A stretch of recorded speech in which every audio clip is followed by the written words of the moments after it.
Hello friends, welcome to the study IQs YouTube channel. मेरा नाम है विशाल चौहान और हिस्ट्री की अपनी सीरीज में आज हम एक और टॉपिक पढ़ने जा रहे हैं। आज हम पढ़ेंगे प्रोविंशियल इलेक्शंस ऑफ 1937 और उसके बाद 28 महीनों की जो कांग्रेस की सरकार रही प्रोविंसेस में, आज हम उसको स्टडी करने की कोशिश करेंगे। हम इवैल्यूएट करेंगे कि कांग्रेस की सरकार के आगे क्या क्या समस्याएं थी और उन्होंने कैसे उन समस्याओं को निपटने के लिए क्या क्या जो है वो स्टेप उठाए।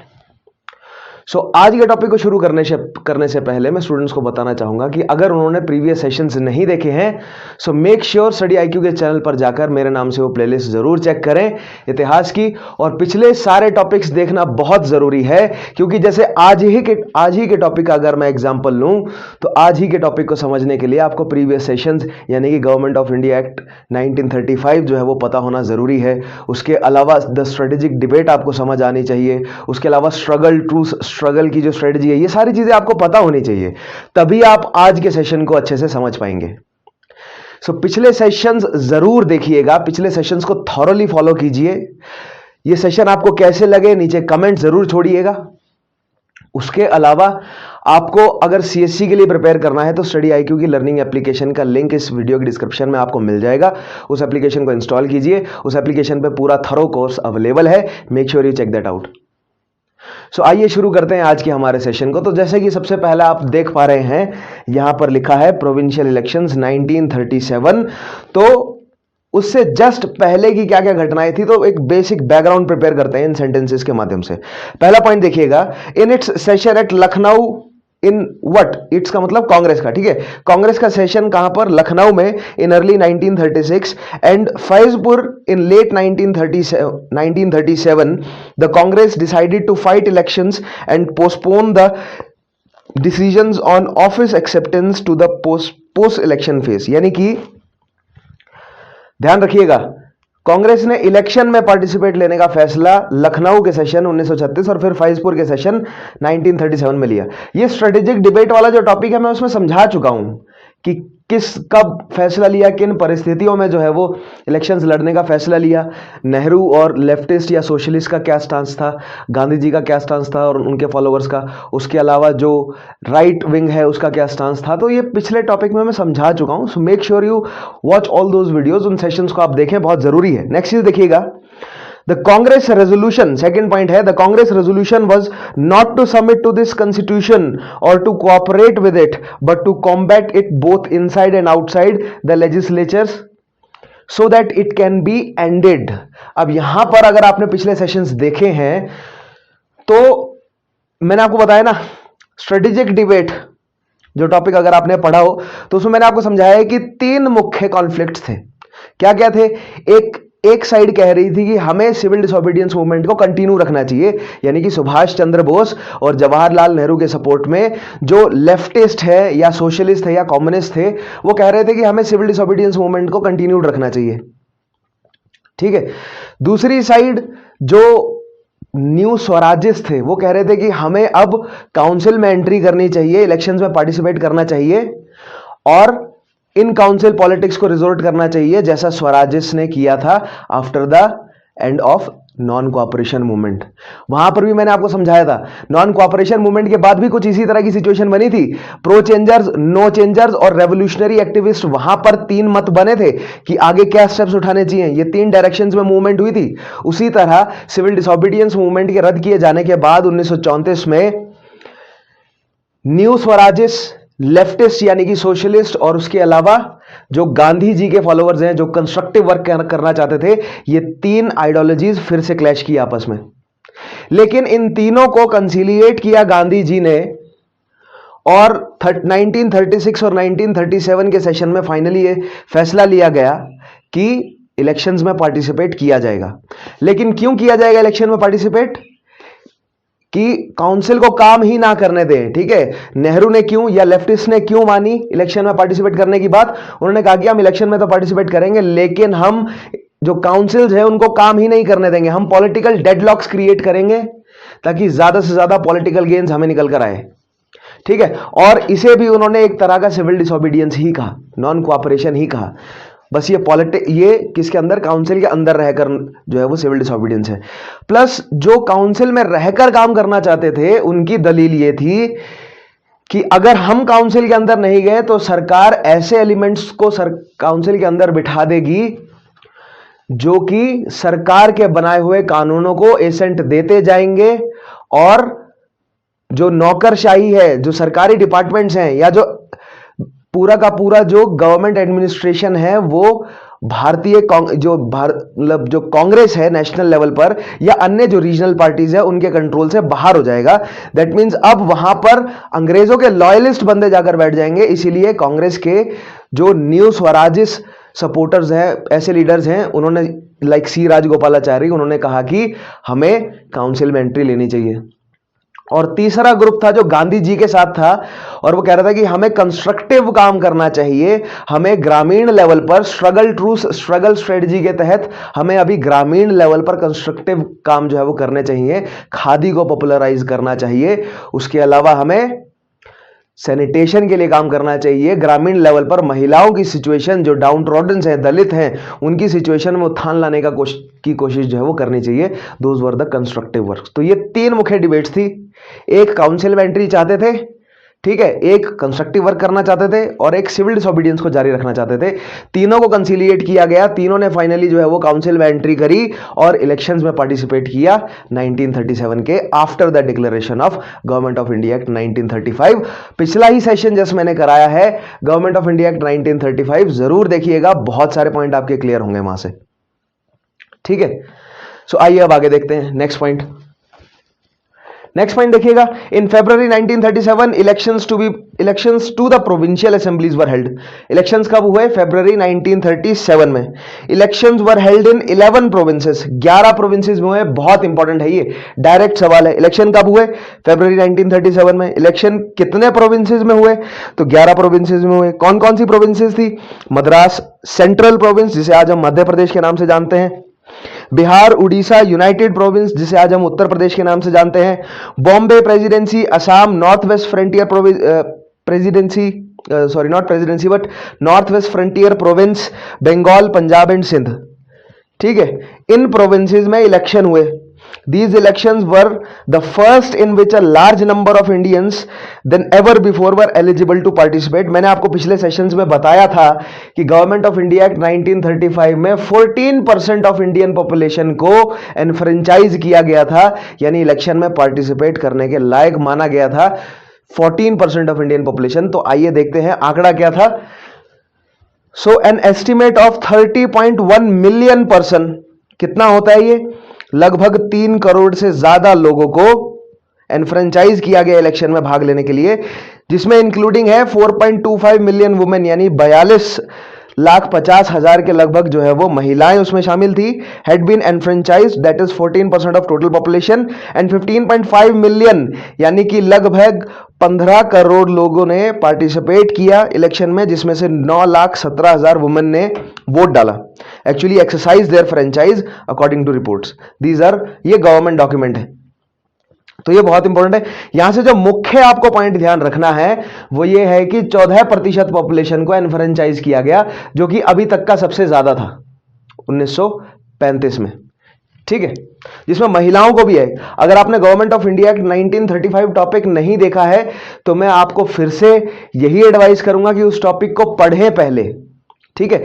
मेरी जो पिछली ही वीडियो है गवर्नमेंट ऑफ इंडिया एक्ट 1935 पे है, उसको देखिएगा, उसी की कंटिन्यूएंस में इसे आगे पढ़ना है। उससे पहले अगर इस टॉपिक को आपको थॉरोली समझना है या इस पूरी लाइन ऑफ टॉपिक्स अगर थॉरोली समझना है तो उससे पहले आपको स्ट्रेटेजिक डिबेट देखना चाहिए, उससे पहले Poona pact and round table conferences, फिर सिविल डिसोबीडियंस मूवमेंट, उससे पहले आपको पूरा का पूरा आपको इंडेक्स प्रिपेयर होना चाहिए साइमन कमीशन से लेकर आगे तक। इन सारे टॉपिक्स को आप एक साथ एक दूसरे के साथ रिलेट कर सकते हैं, कहानी जुड़ती चली जाएगी।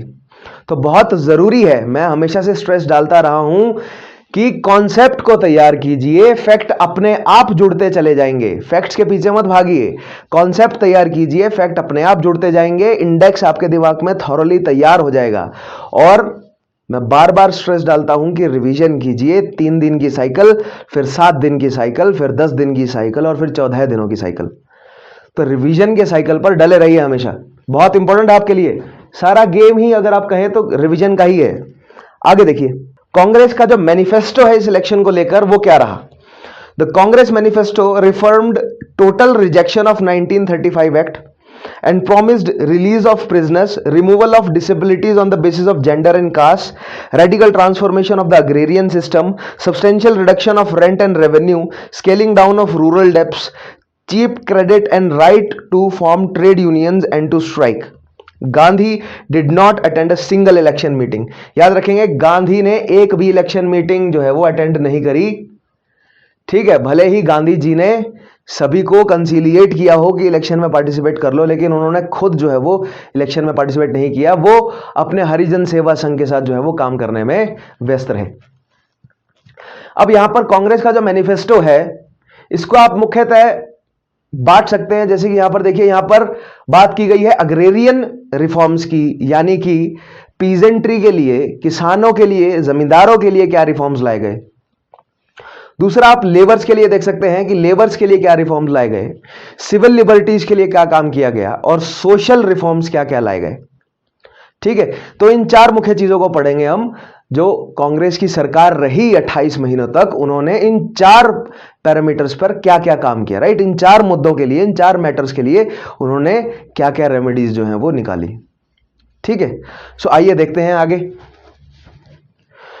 कांग्रेस की परफॉर्मेंस कैसी रही इलेक्शन में। द कांग्रेस वोन 716 आउट ऑफ 1161 सीट्स। ठीक है, 716 सीटें जीते वो 1161 सीटों में से, और टोटल सीटें थी 11 प्रोविंसेस में 1585। सो 1585 सीटों में से 1161 सीटों पे कांग्रेस लड़ी और 716 सीटें जो है वो कांग्रेस ने जीती। It got majority. अब मेजॉरिटी देखिए कहां पर मिली है, बहुत इंपॉर्टेंट है। बंगाल, असम, पंजाब और सिंध को छोड़कर बाकी सभी प्रोविंसेस में मेजॉरिटी में रही कौन, और north west frontier. In fact Bengal, Assam, Punjab, Sindh और नॉर्थ वेस्ट फ्रंटियर को छोड़कर बाकी सभी प्रोविंसेस में कांग्रेस मेजॉरिटी में रही। And emerged as largest party, और लार्जेस्ट पार्टी कहां पर, बंगाल, असम और नॉर्थ वेस्ट फ्रंटियर में। भले यहां पर मेजॉरिटी नहीं रही, लेकिन लार्जेस्ट पार्टी जरूर रही बंगाल, असम और नॉर्थ वेस्ट फ्रंटियर में। देखिएगा, मैंने आपको 11 प्रोविंसेस बताए थे, जिसमें से बंगाल, असम, पंजाब, सिंध और नॉर्थ वेस्ट फ्रंटियर में कांग्रेस मेजॉरिटी में नहीं आई। That means United Provinces, Madras presidency, उसके अलावा बॉम्बे प्रेसिडेंसी, उड़ीसा, इन सब क्षेत्रों में कांग्रेस ने क्या प्राप्त की, बहुमत प्राप्त किया। ठीक है, नेक्स्ट देखिएगा। Because of this performance, the prestige of Congress rose and Nehru was reconciled to the dominant strategy of STS, यानी स्ट्रगल, ट्रूस एंड स्ट्रगल। ठीक है, कांग्रेस ने इतनी भारी जीत जो है वो हासिल करी, तो जवाहरलाल नेहरू जो पहले विरोध कर रहे थे काउंसिल एंट्री का, वो भी मान गए इसे। अब गांधी जी की एडवाइस देखिए क्या है। अब कांग्रेस जो है वो सरकार बनाने में सक्षम रही। ठीक है, 11 में से 5 प्रोविंसेस में उन्हें बहुमत नहीं मिला। ठीक है, 6 प्रोविंसेस में बहुमत मिला, और बाकियों में भी उन्होंने जैसे तैसे करके जोड़ मरोड़ के जो है वो कहीं कहीं से सपोर्ट जो है वो इकट्ठा करके अपनी मेजॉरिटी जो है वो स्थापित करने में कामयाब रहे वो। ठीक है, लेकिन अंत में रिजल्ट क्या निकला कि कांग्रेस ने गवर्नमेंट फॉर्म करी प्रोविंसेस में। अब उस गवर्नमेंट के लिए गांधी जी की क्या एडवाइस थी, बहुत इंपॉर्टेंट है, क्योंकि अपनी जो हरिजन जो उन्होंने लिखी, पत्रिका लिखते थे वो, उसमें उन्होंने ये पॉइंट्स ऐड किए हैं। Gandhi advised congressman to hold these offices lightly and not tightly. इसका मतलब क्या बनता है, इन ऑफिसेस को लाइटली होल्ड करना है, टाइटली होल्ड नहीं करना है। नेक्स्ट पॉइंट से समझाता हूं आपको मैं। The offices were to be seen as crowns of thorns which had been accepted to see if they quickened the pace towards the nationalist goal। अब यहां पर गांधी जी ने बिल्कुल क्लियर बात कही कि अगर तो जो हमारा नेशनलिस्ट गोल है यानी पूर्ण स्वराज का, अगर उसके प्रति उस डायरेक्शन में अगर मूव होने में सपोर्ट करता है काउंसिल में एंट्री या मिनिस्ट्री या गवर्नमेंट फॉर्म करना कांग्रेस सरकारों द्वारा, अगर उस डायरेक्शन में मूव करने में मदद करता है, तब तो हम काम करेंगे। अगर हमें ऐसा लगा कि नहीं मूव कर रहा है तो हम रिजाइन कर देंगे अपनी पोस्ट से। ठीक है, that means crowns of thrones कहा इन्होंने, ठीक है, कांटों का मुकुट कहा। क्यों? क्योंकि आपको ऐसे फैसले लेने पड़ेंगे, आगे मैं समझाऊंगा, ठीक है, कि क्यों जो है वो कांटों का मुकुट कहा, कांटों का ताज कहा, क्योंकि ऐसे फैसले लेने पड़े आगे कांग्रेस को जो कि उनके लिए क्रिटिसिज्म का कारण बने।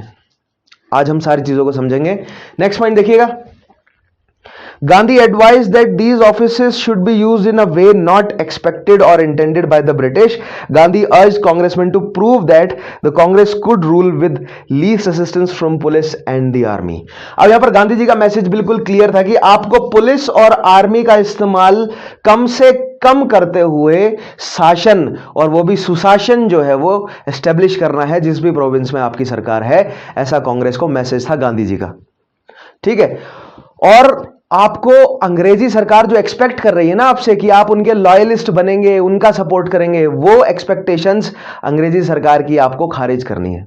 अंग्रेजी सरकार जो ये मान रही है ना कि अगर आपने काउंसिल में एंट्री करी, अगर आप मिनिस्ट्री फॉर्म कर रहे हैं अंग्रेजों के अंडर, ठीक है, तो आप अंग्रेजों के अंडर रहकर काम करेंगे, तो अंग्रेजों का वो वहम आपको तोड़ना है। प्लस पुलिस का इस्तेमाल नहीं करना, क्योंकि मैंने आपको पिछले सेशन में समझाया है कि किस तरह अंग्रेजी सरकार ये प्लान करके बैठी है कि कांग्रेस को प्रोविंशियलाइज किया जाए, ठीक है, कांग्रेस के नेताओं को पावर की आदत डाली जाए, पावर की लत लगाई जाए उन्हें, कांग्रेस को प्रोविंशियलाइज किया जाए, कांग्रेस की सेंट्रल अथॉरिटी को भंग किया जाए, कांग्रेस को इंटरनली कमजोर किया जाए, कांग्रेस में कम्युनल जो है वो शिज्म क्रिएट किया जाए, not just communal but regional schism भी क्रिएट किया जाए, एकता ना बनने दी जाए कांग्रेस के अंदर, ठीक है। ये अंग्रेजों के मोटिव हैं और इन मोटिव्स पे, अंग्रेजों के इन मोटिव्स को आपको कारगर नहीं करना है।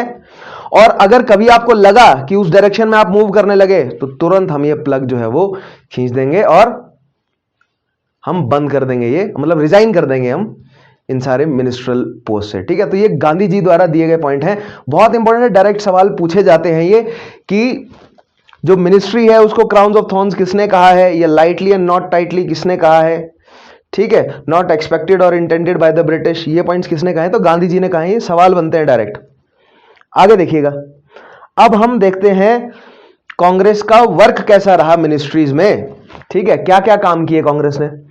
तो सबसे पहले बात करते हैं सिविल लिबर्टीज को लेकर क्या काम किए कांग्रेस ने। तो पहला ही पॉइंट आप देखेंगे, the Congress ministers did much to ease curbs on civil liberties. तो सिविल लिबर्टीज के लिए काफी कुछ काम किया कांग्रेस ने। इनफैक्ट सरकार बनने के कुछ ही महीनों के भीतर भीतर काफी सारे बड़े बड़े फैसले ले लिए गए सिविल लिबर्टीज को लेकर, ठीक है, क्योंकि वो करना आसान था। अब यहां पर आपको कांग्रेस के सामने जो समस्या है उसे समझना पड़ेगा। कांग्रेस की सरकार है प्रोविंस में, ठीक है, प्रोविंस में नॉन ऑफिशियल मेंबर की मेजॉरिटी है। तुरंत मुझे आप कमेंट में बताएंगे कि किस कानून के बाद, किस कानून में यह बात लिखी आई थी कि नॉन ऑफिशियल मेजॉरिटी रहेगी प्रोविंसेस में। अगर आपने पिछले सेशंस फॉलो किए हैं तो आप डेफिनेटली इस सवाल का जवाब दे सकेंगे, ठीक है। सो नॉन ऑफिशियल मेजॉरिटी होगी प्रोविंशियल लेजिस्लेटिव काउंसिल्स में। तो इसका मतलब यह है कि जो प्रोविंसेस में कानून बनाए जाएंगे उस पर अथॉरिटी रहेगी प्रोविंशियल गवर्नमेंट की। वहां पर प्रोविंशियल गवर्नमेंट कुछ ना कुछ कर सकती है, लेकिन जो सेंट्रल गवर्नमेंट से कानून बनकर आएगा या जो सेंट्रल गवर्नमेंट के फैसले हैं उस पर कुछ नहीं कर सकती प्रोविंशियल गवर्नमेंट। क्यों? क्योंकि सेंट्रल लेजिस्लेटिव काउंसिल में अभी भी मेजॉरिटी ऑफिशियल मेंबर्स की है। तुरंत मुझे कमेंट में बताएंगे कि किस एक्ट में यह बात मेंशन की गई थी कि जो सेंट्रल लेजिस्लेटिव काउंसिल है उसमें मेजॉरिटी ऑफिशियल मेंबर्स की रहेगी, ठीक है।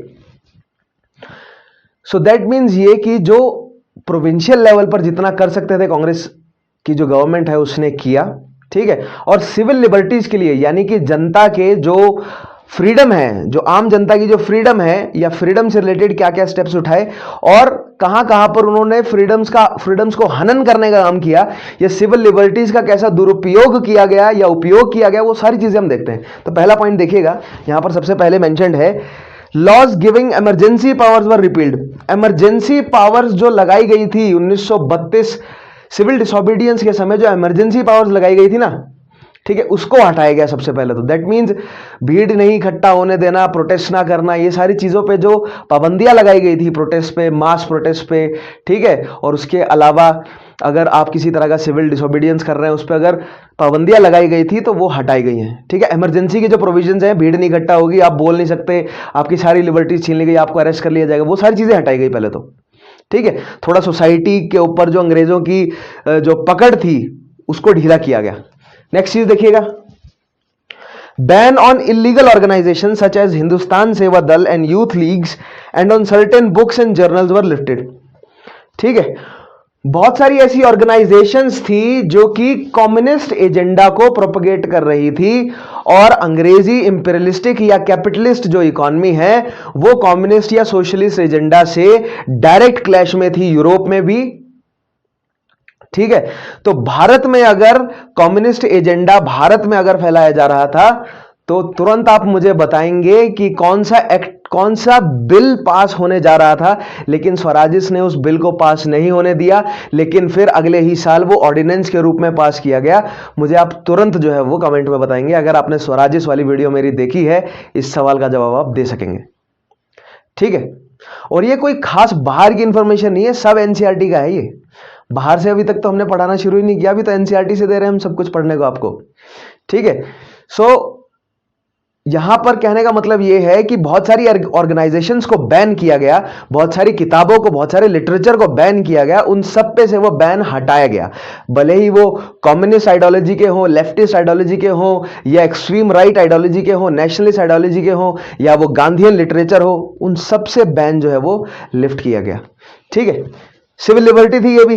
नेक्स्ट चीज, प्रेस रिस्ट्रिक्शन वर लिफ्टेड। प्रेस पे जो रिस्ट्रिक्शन लगी हुई थी सिविल डिसोबीडियंस मूवमेंट से, उसको हटाया गया। Newspaper were taken of blacklist, बहुत सारे न्यूज़पेपर्स को ब्लैकलिस्ट किया गया था, उनको ब्लैकलिस्ट से हटाया गया। Confiscated arms and arms licence were restored, बहुत सारे लोगों के हथियार जो हैं वो जब्त कर लिए गए थे, उनके हथियारों को वापस दिया गया। Police powers were reduced were curved and CID stop shadowing politicians. अब सीआईडी, मुझे आप तुरंत कमेंट में बताएंगे सीआईडी एस्टेब्लिश किसने करी है, मैंने आपको पिछले एक सेशन में कराया भी है। ठीक है, तो जो प्रोविंशियल गवर्नमेंट है, गवर्नर्स क्या करते थे, सीआईडी का यूज करते थे। जितने भी कांग्रेस के नेता या कोई भी पॉपुलर पार्टी का जो नेता है उसके पीछे लगा देते थे वो। ठीक है, 24 घंटे उनको मार्क करके रखा हुआ है, उनको, उन पर नजर रखी जा रही है। जब मर्जी उनको अरेस्ट कर ले रहे हैं, जहां मर्जी से उन्हें अरेस्ट कर ले रहे हैं, बगैर चार्ज के अरेस्ट कर ले रहे हैं। और रॉलेट एक्ट लगने के बाद तो बहुत बुरी हालत थी।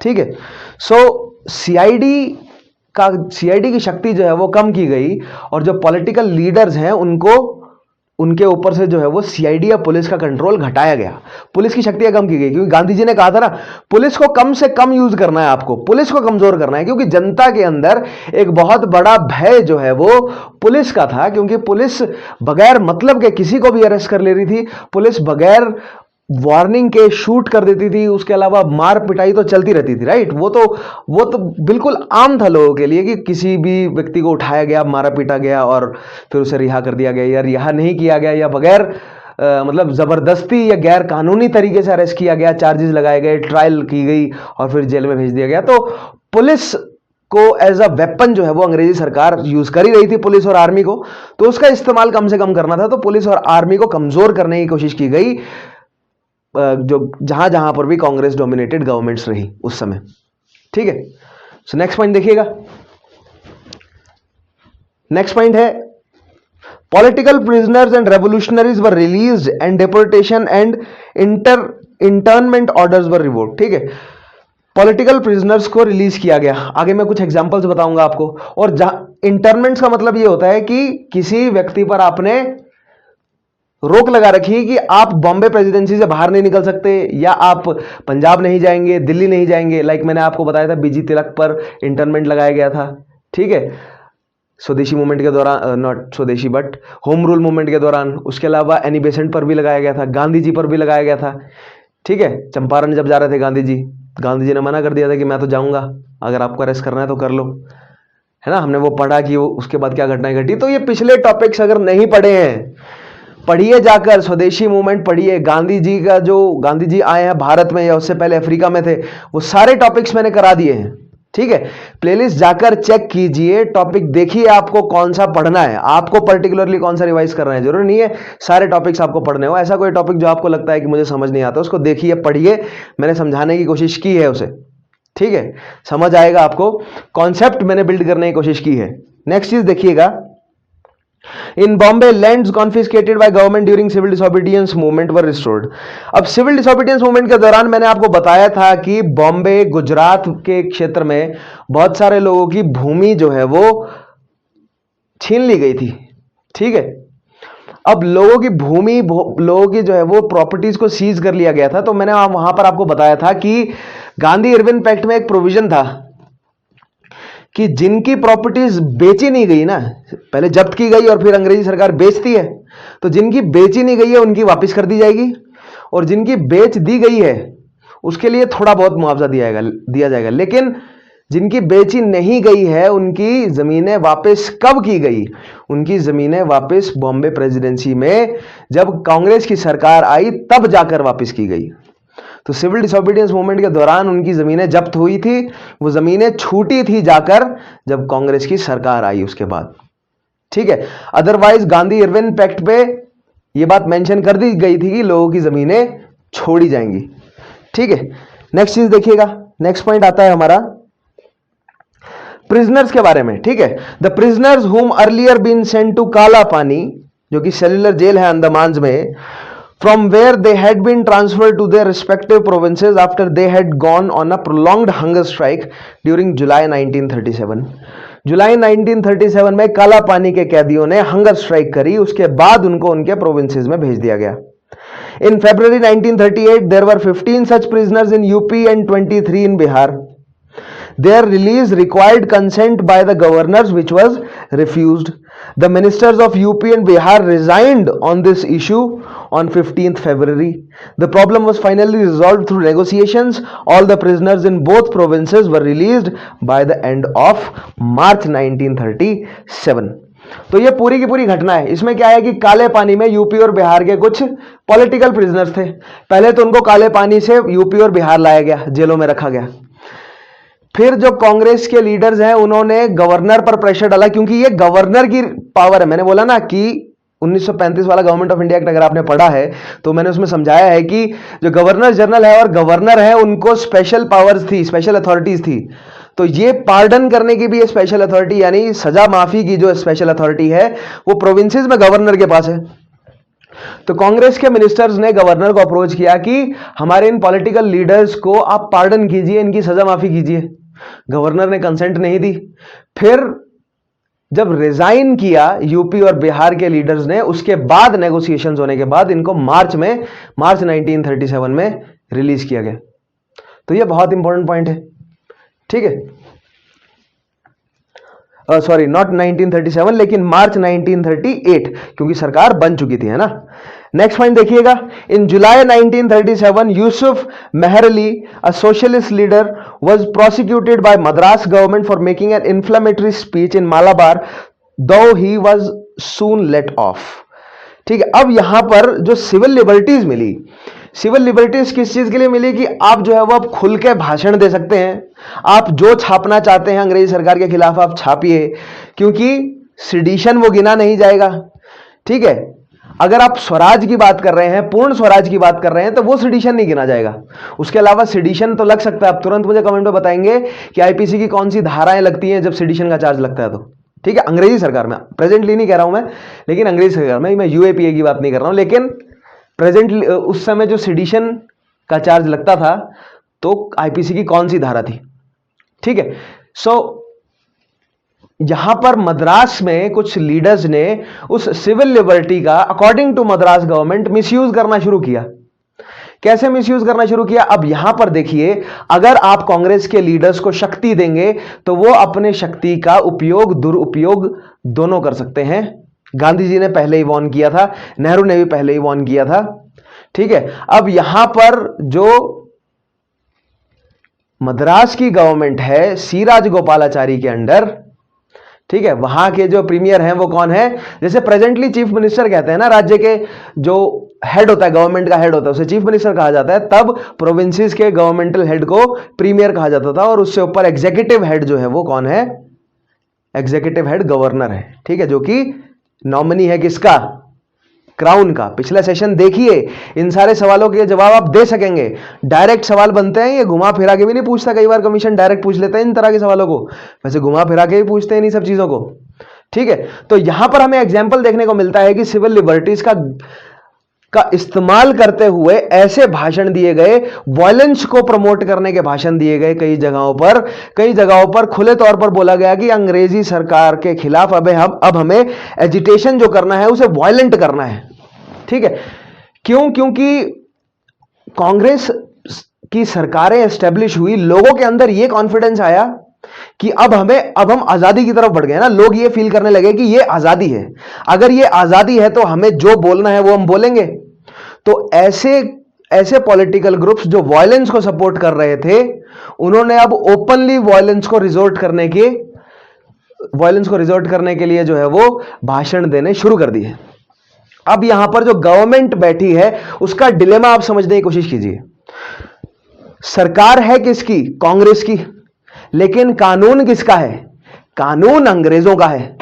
ठीक है, अब कांग्रेस की सरकार से यह उम्मीद की जा रही है कि वो अंग्रेजी कानून के खिलाफ लड़े, लेकिन अगर वो अंग्रेजी कानून के तहत ही सरकार बनाई है उन्होंने अंग्रेजी कानून के साथ चलना पड़ेगा।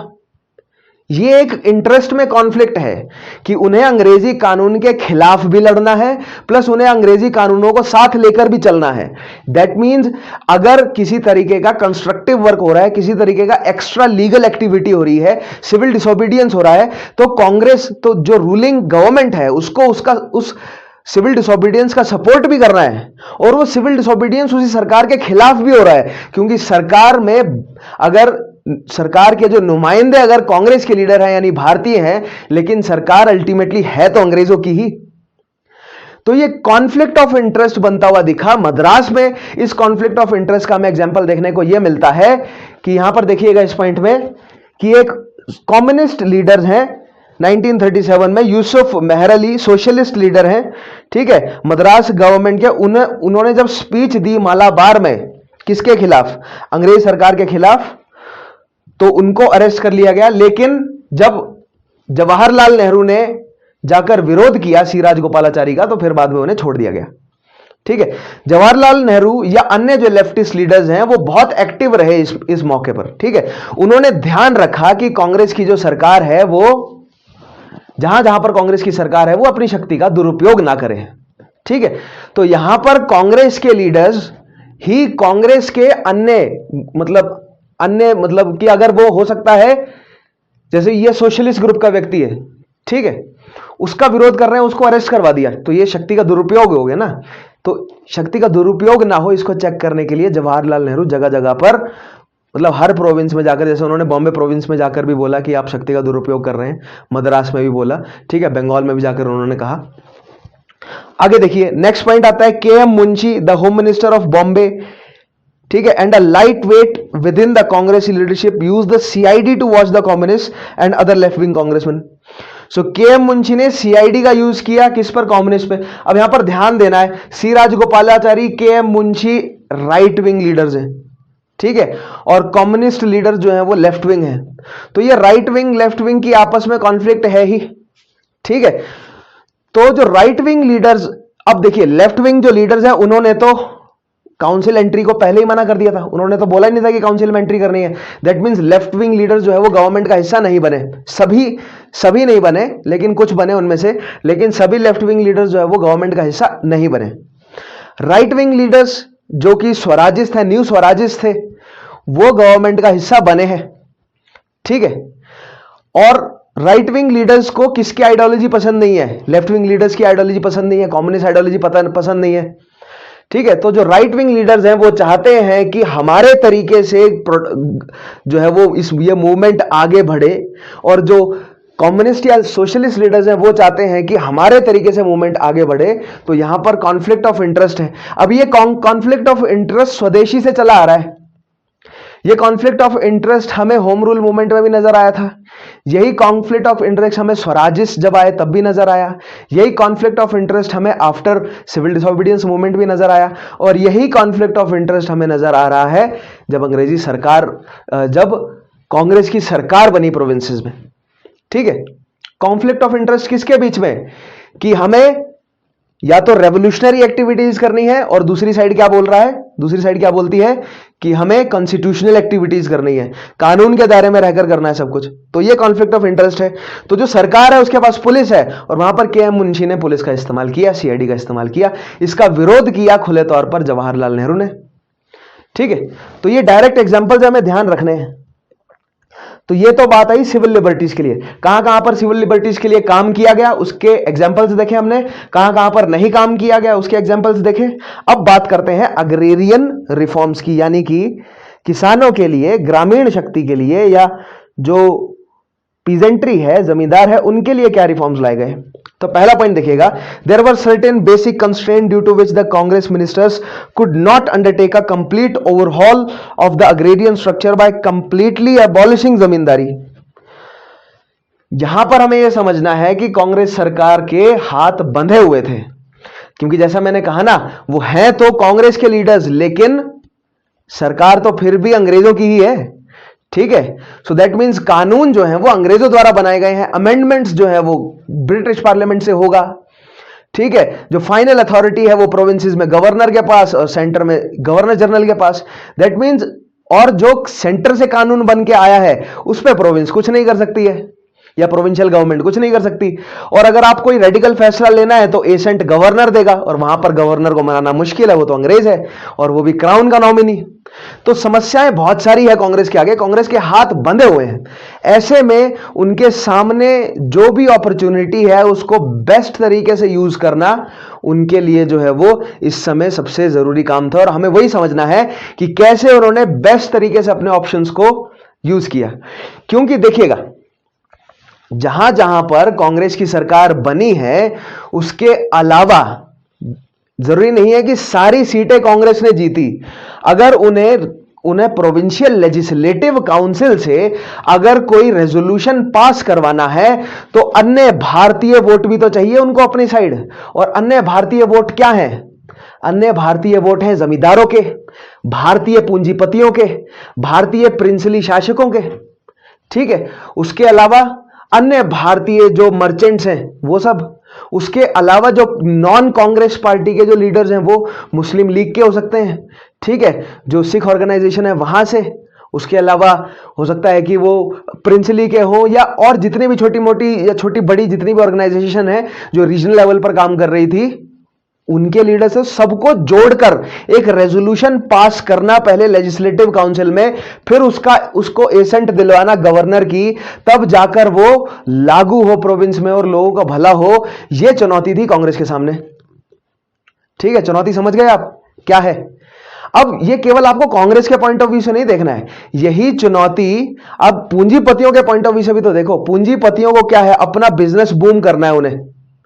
ठीक है, तो अपने बिजनेस को बूम करने के लिए उन्हें सस्ता लेबर चाहिए, ज्यादा प्रोडक्शन करनी है, तो अंग्रेजों से उन्हें टेक्नोलॉजी जो है वो इंपोर्ट करने के लिए जो है वो अच्छे कानून चाहिए। तो पूंजीपतियों का भी यहां पर रोल आ जाता है। उसके अलावा जो मुस्लिम लीग है वो चाहते हैं कि जो मुस्लिम पॉपुलेशन है उसका भला हो जाए, उसको हम मैनिपुलेट कर लें। जो अन्य रीजनल शक्तियां हैं, जो डाउन ट्रॉडन है, जो दलित हैं, वो चाहते हैं कि हम दलितों का उत्थान कर लें। तो ये सभी ऑर्गेनाइजेशंस आपस में मिल बांट के अपने अपने इनके एजेंडाज हैं। ठीक है, और सबको जोड़कर एक बहुमत यानी कि रेजोल्यूशन पास कराना है तो बहुमत चाहिए लेजिस्लेटिव काउंसिल में। ठीक है, फिर उसके बाद एसेंट गवर्नर देगा, तब जाके कानून बनेगा।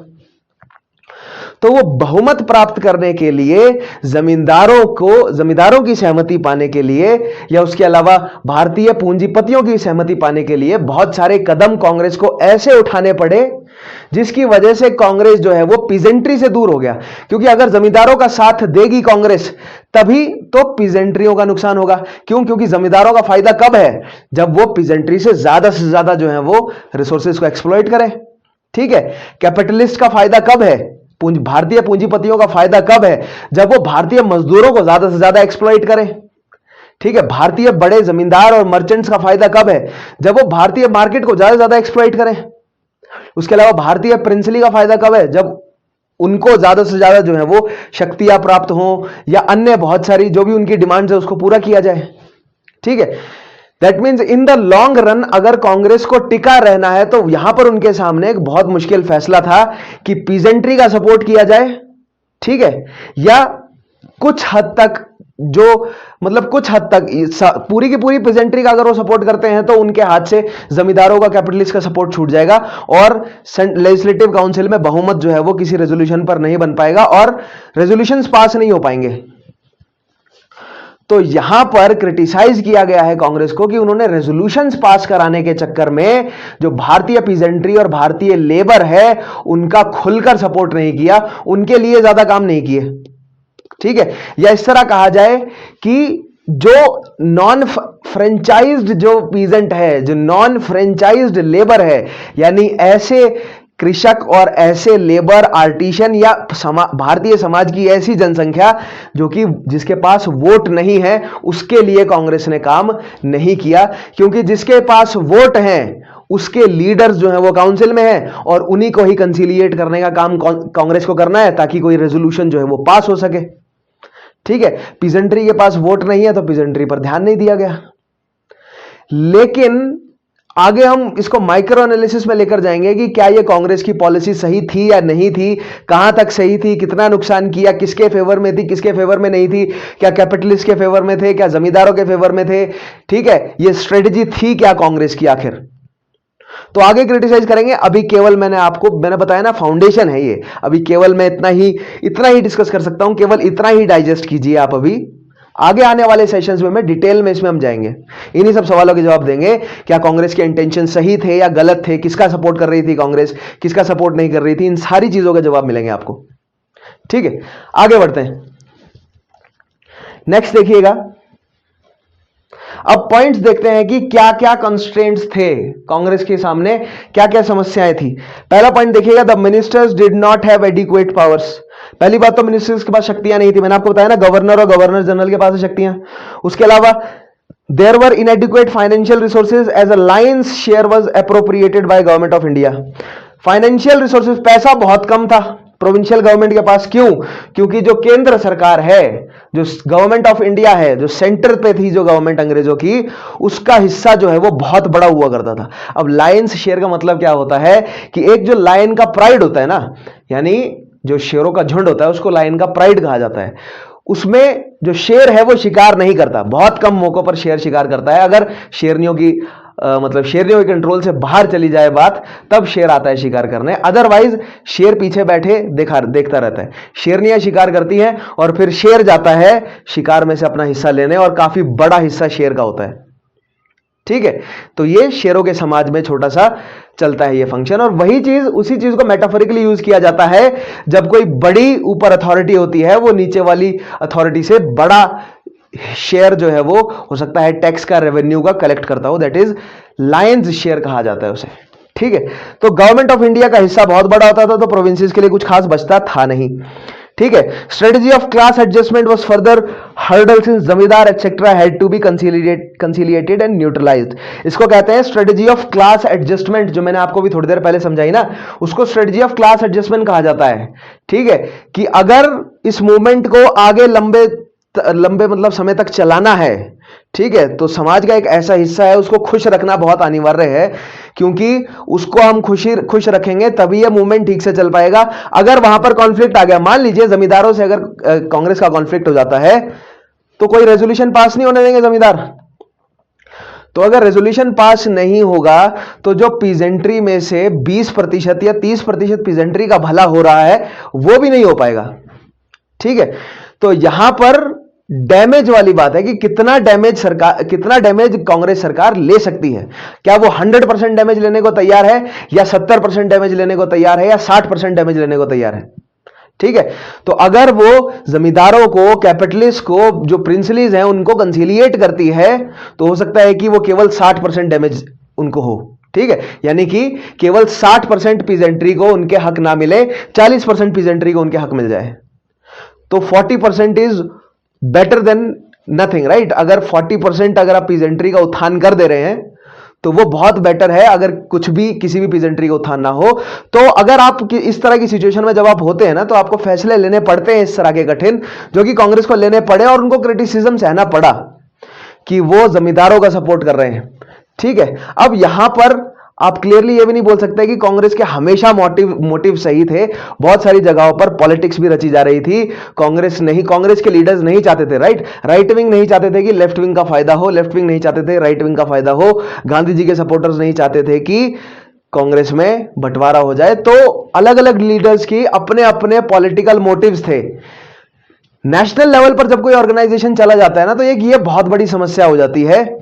सेंट्रलाइज्ड रखना उसे बहुत मुश्किल हो जाता है, जो कि अंग्रेजी सरकार का मोटिव ही यही था कि कांग्रेस को डिसेंट्रलाइज किया जाए, कांग्रेस को क्या किया जाए, प्रोविंशियलाइज्ड किया जाए, कांग्रेस को छोटे छोटे रीजनल पॉकेट्स में तोड़ दिया जाए। जो यूनिटी है, ऑल इंडिया लेवल की जो पार्टी वाला जो कांग्रेस का रुतबा है, उसको खत्म किया जाए। और यह गांधी जी को पता था, यह नेहरू जी को पता था। ठीक है, उसके अलावा कांग्रेस के सभी नेता यह बात जानते थे।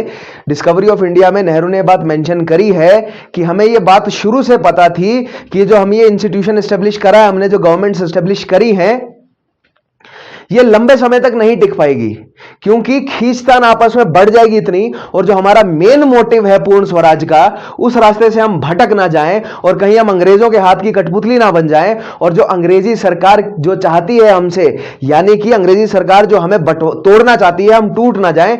इसीलिए हमारे पास समय कम है, वो लेवल आ जाएगा टूटने वाला। ठीक है, वो कांग्रेस के टूटने का लेवल आएगा। इसीलिए हमें जल्द से जल्द सिविल लिबर्टीज के लिए काम करना है। इसीलिए हमें जल्द से जल्द एग्रेरियन रिफॉर्म्स लाने हैं, क्योंकि हमारे पास समय कम है। और वो 28 महीने बाद कांग्रेस की सरकार को रिजाइन करना भी पड़ गया, उसने किया भी रिजाइन।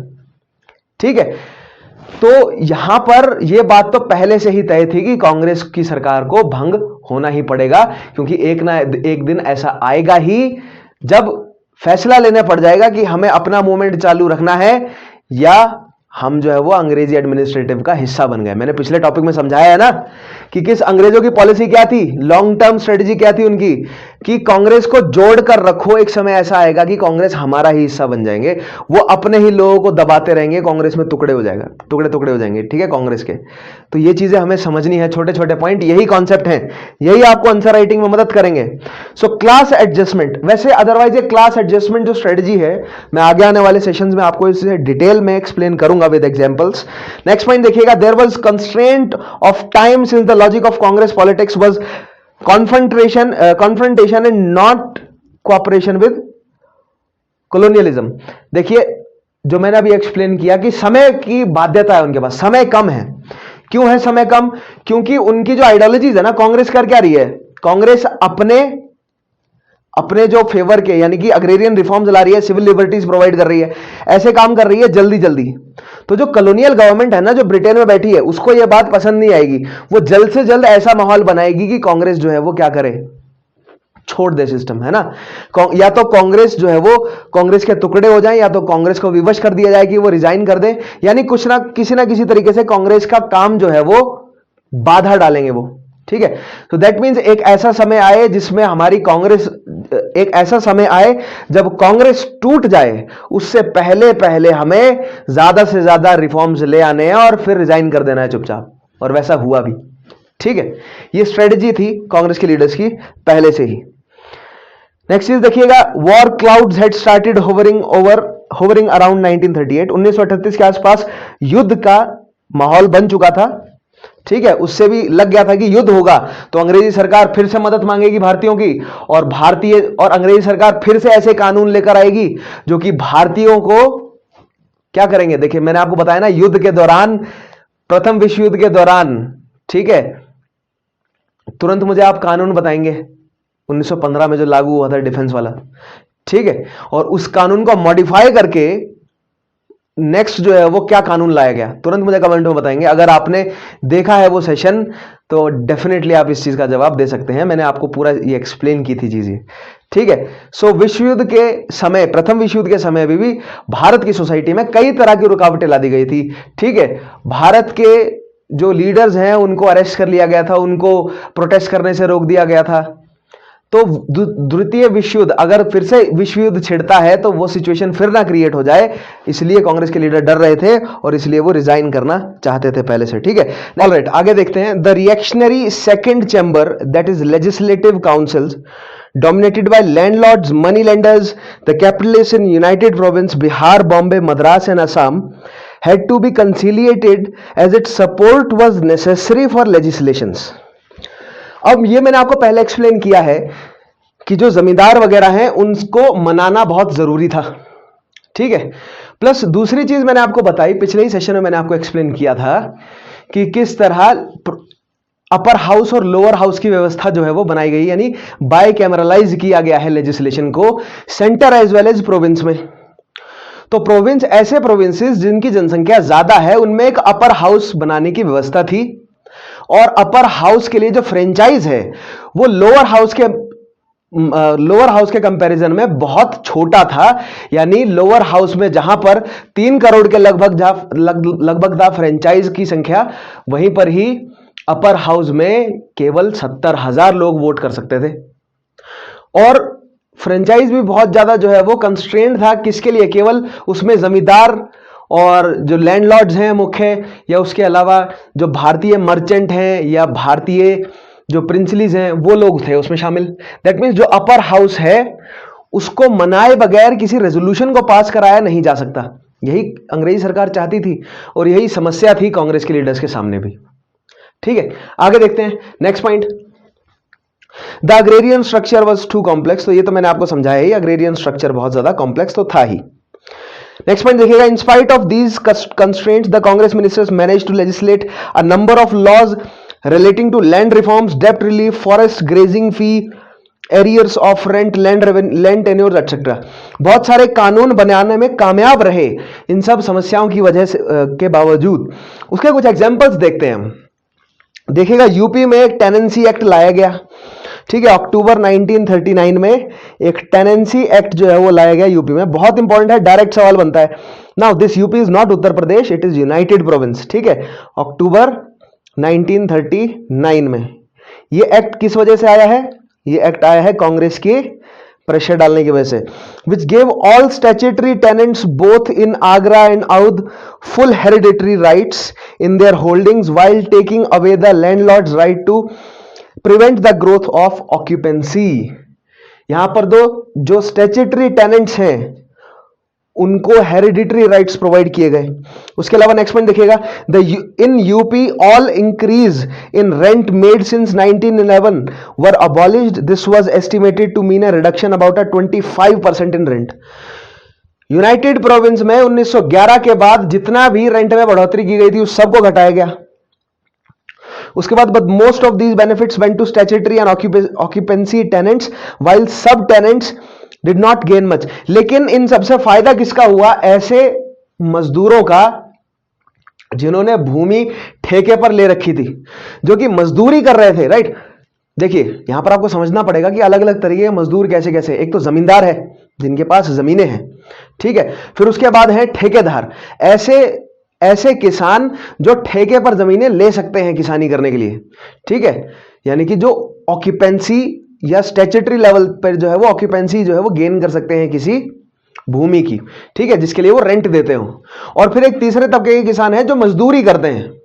तो जो मजदूरी करने वाला किसान है उसको फायदा नहीं पहुंचा। ठीक है, वहां तक जो है वो नहीं पहुंच सकी कांग्रेस के इन प्रोविजंस का फायदा। क्यों? क्योंकि वो एक दलील ये दी जाती है क्योंकि वो वोटर्स नहीं थे, क्योंकि वो फ्रेंचाइज का हिस्सा नहीं थे। क्योंकि मैंने आपको बोला ना, जो अपर हाउस है उसको भी कंसिलिएट करना है, जमींदारों के साथ भी बना के रखनी है, वो भी जरूरी है। ठीक है, तो कुछ लोगों का भला हो जाए, इसीलिए जो है वो ये सब स्टेप्स जो है वो उठाए गए। तो वो जो पॉलिसी मैंने थोड़ी देर पहले डिस्कस करी थी उसको आगे आने वाले सेशंस में मैं एक्सप्लेन करूंगा। क्रिटिसाइज करेंगे हम थॉरली कांग्रेस के द्वारा लिए गए इन सभी स्टेप्स को। ठीक है, आगे देखते हैं। Agricultural labourers did not benefit as they had not been mobilised. Agricultural labourers, ठीक है, जो मैंने आपको लास्ट टाइप के जो कृषक बताए जो मजदूरी कर रहे हैं, उनका कोई फायदा नहीं हुआ। आगे देखिए और एग्जांपल्स देखते हैं। उड़ीसा में देखते हैं, अ टेनेंसी बिल उड़ीसा में एक टेनेंसी बिल आया, was passed in May 1938। यहां पर देखिए क्या किया गया, granting the right for free transfer of occupancy holdings, reducing the interest on areas of rent from 12.5 to 6% and abolishing all illegal levies on tenants।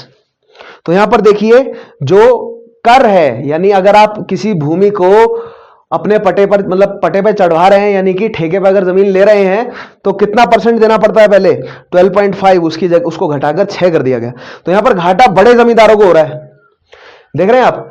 यहां पर जो छोटे ऑक्यूपेंसी जो टेनेंट्स है ना, उनका फायदा करने की कोशिश की जा रही है, और बड़े जमींदारों को कंसिलिएट किया जा रहा है, उनको बोला जा रहा है कि आप थोड़ा अपना प्रॉफिट मार्जिन घटाइए। उनसे भी जो है वो यही कोऑर्डिनेशन बनाने की कोशिश की जा रही है कि थोड़ा फायदा उनको हो, थोड़ा जो है वो छोटे किसानों को हो, लेकिन मजदूरों को कोई फायदा नहीं हो रहा। आगे हम इस बात पर चर्चा करेंगे कि ऐसा क्यों किया कांग्रेस ने, कहां तक ऐसा करना उनका ठीक था या नहीं था, उन सारे पॉइंट्स को हम डिस्कस करेंगे।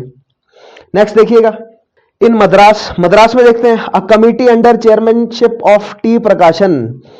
मद्रास में एक कमेटी बैठी, किसके अंडर, टी प्रकाशन के अंडर। अब ये टी प्रकाशन के बारे में मैंने आपको पिछले एक सेशन में पढ़ाया है, ठीक है, जो कि रेवेन्यू मिनिस्टर थे, कहां के, मद्रास प्रेसिडेंसी के, और वहां के जो प्रीमियर थे वो कौन थे, R C Rajagopalachari. recommended that in the areas under permanent zamindari settlement, the riots and not the zamindar was the owner of the soil, and that therefore the level of rents prevailing when the settlement was made in 1802 should be restored। So यहां पर बोला गया कि जो रायत है वो है honour जमीन का, ना कि जमींदार, ठीक है। और 1802 में जो व्यवस्था लाई गई थी उसी को रिस्टोर किया जाए, ऐसा जो कमेटी बैठी किसके अंडर, टी प्रकाशन, उनकी रिपोर्ट ने कहा, ठीक है। आगे देखते हैं, अब लेबर्स के प्रति क्या रवैया रहा सरकार का। पहला पॉइंट देखिएगा, the basic approach was advance workers interest while promoting industrial peace. अब यहां पर देखिए कांग्रेस ने क्या सोचा होगा कि इंडस्ट्रियल पीस भी बना रहना जरूरी है। क्यों इंडस्ट्रियल पीस बना रहना जरूरी है, क्योंकि प्रोडक्शन बढ़ेगी तो भारतीय जो पूंजीपति है उनका मुनाफा होगा, भारतीय पूंजीपतियों का मुनाफा होगा तो जो लेजिस्लेशन है उसमें जो भारतीय पूंजीपति हैं उनका वोट कांग्रेस को मिलेगा। साथ ही साथ भारतीय मजदूरों का भला करना है, क्योंकि मैनिफेस्टो में लिखा है कि भारतीय मजदूरों का अपलिफ्टमेंट करना है कांग्रेस को, तो इन दोनों को बैलेंस करके चलना है। आइए देखते हैं कैसे बैलेंस करने की कोशिश की गई कांग्रेस द्वारा। पहला ही पॉइंट देखिएगा, this was sought to be achieved by reducing strikes as far as possible and by advocating compulsory arbitration prior to striking before the established conciliation machinery। यानी conciliation machinery एस्टेब्लिश की जाए, ऐसे ट्राइब्यूनल्स जो है वो establish किए जाएं जिनके पास पहले जाना कंपलसरी हो जाए। यानी अगर मजदूरों को मिल ओनर्स के खिलाफ स्ट्राइक करनी है तो स्ट्राइक करने से पहले उन्हें बातचीत का रास्ता जो है वो अपनाना ही पड़ेगा, वो डायरेक्टली स्ट्राइक पर नहीं जा सकते, ठीक है। इससे क्या होगा, इससे दोनों का फायदा हुआ, राइट। जो बातचीत होगी, जो कंसिलिएटरी मशीनरी है वो कुछ ना कुछ बीच का रास्ता निकाल कर लाएगी, वो मिल ओनर्स और जो वर्कर्स हैं दोनों के हितों में फायदा करेगी, दोनों के हितों में जो है वो फैसला निकालेगी, जिससे जो कामकाज है वो रुकेगा नहीं। तो कांग्रेस ने ये बीच का रास्ता निकालने की कोशिश करी ताकि मजदूरों का भी फायदा हो जाए और उनके वोट भी बचे रहे, कहां पर, लेजिस्लेटिव काउंसिल में, जो कि कौन है, जो कि यही मिल ओनर्स हैं, यही भारतीय पूंजीपति हैं जिनका वोट बहुत कीमती है, खासकर अपर हाउस में, ताकि लेजिस्लेशन जल्दी से जल्दी जो है वो पास हो, जल्दी से जल्दी एक्ट पास करा सकें कांग्रेस, ठीक है। नेक्स्ट देखिए, goodwill was sought to be created between labour and capital. यानी भारतीय पूंजीपतियों और मजदूरों के बीच में एक अच्छा रिलेशन बनाने की कोशिश की गई with mediation of ministers, while at the same time efforts were made to improve workers condition and secure wage increases for them. अब यहां पर जो कांग्रेस के नेता हैं, जो मीडिएटर्स हैं, उन्होंने क्या भूमिका निभानी शुरू करी कि ज्यादा से ज्यादा प्रोडक्शन बना रहे, मिल्स, भारतीय जो पूंजीपतियों के जो भी इंडस्ट्रीज हैं उनका कामकाज ठीक से चलता रहे, प्लस जो भारतीय वर्कर्स हैं उनकी हालत में भी सुधार हो, उनको जो पैसा मिल रहा है उसमें बढ़ोतरी हो। सिंपल सी बात है, अगर प्रोडक्शन बढ़ेगा तो ऑटोमेटिकली उनको पैसा मिलेगा ही ज्यादा, ठीक है। तो ये दोनों काम जो है वो करने की कोशिश करी कांग्रेस ने। नेक्स्ट चीज देखिएगा, अगला आता है हमारे पास point, this approach was largely successful but not so in Bombay, also leftist critics were not satisfied by this approach, generally the ministers took recourse to section 144 and arrested the leaders।